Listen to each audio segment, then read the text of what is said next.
ಬೆಂಗಳೂರಿನಲ್ಲಿ ರೈಲ್ವೆ ಇಲಾಖೆಯಿಂದ ಹಿಂದಿ ದಿವಸ್ ಕಾರ್ಯಕ್ರಮಕ್ಕೆ ಅವರು ವ್ಯವಸ್ಥೆಯನ್ನ ಮಾಡಿಕೊಂಡಿದ್ರು. ಅಲ್ಲಿ ನುಗ್ಗಿ ಕರವೇ ಕಾರ್ಯಕರ್ತೆಯರು ಆಕ್ರೋಶವನ್ನ ವ್ಯಕ್ತಪಡಿಸಿದ್ದಾರೆ.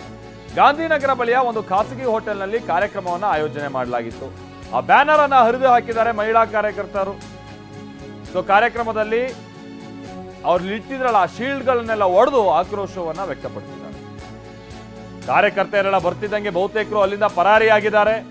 ಮಹಿಳಾ ಕಾರ್ಯಕರ್ತರುಗಳು ಹಾಗೆ ಪೊಲೀಸರ ನಡುವೆ ವಾಗ್ವಾದ ಆಗಿದೆ. ಇದು ಹಿಂದಿ ದಿವಸ್ ವಿಚಾರವಾಗಿ ಮತ್ತೊಮ್ಮೆ ಕೇವಲ ಇದು ಬೆಂಗಳೂರು ಅಥವಾ ಕರ್ನಾಟಕ ಅಂತಲ್ಲ, ಸೌತ್ ಇಂಡಿಯಾದಲ್ಲಿ ಎಲ್ಲಾ ಕಡೆನೂ ಕೂಡ ಹಿಂದಿ ಹೇರಿಕೆಯ ವಿರುದ್ಧವಾಗಿ ಜನ ಪ್ರತಿಭಟಿಸ್ತಾ ಇದೆ.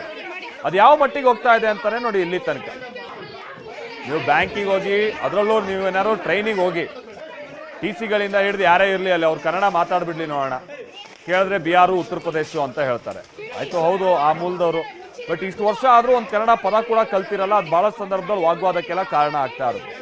ಈಗ ಇವ್ರುಗಳೆಲ್ಲ ಈ ಹಿಂದಿ ದಿವಸ್ ಅಂತ ಕೆಲವು ವರ್ಷಗಳಿಂದ ಆಚರಣೆ ಮಾಡೋದಕ್ಕೆ ಶುರು ಮಾಡಿದಾರಲ್ಲ, ಅದು ಸಹಜವಾಗಿ ಕನ್ನಡಿಗರಿಗೆ ಕೆಲವರಿಗೆ ಸಿಟ್ಟು ತರಿಸ್ತಾ ಇದೆ. ಅದು ಯಾವ ಮಟ್ಟಿಗೆ ಅಂತಾರೆ ಈ ಸಂಘಟನೆಗಳೆಲ್ಲ ಹೋಗಿ ಹೀಗೆ ದಾಳಿ ಮಾಡೋಷ್ಟ್ರ ಮಟ್ಟಿಗೆ ಮುಂದುವರಿತಾ ಇದೆ.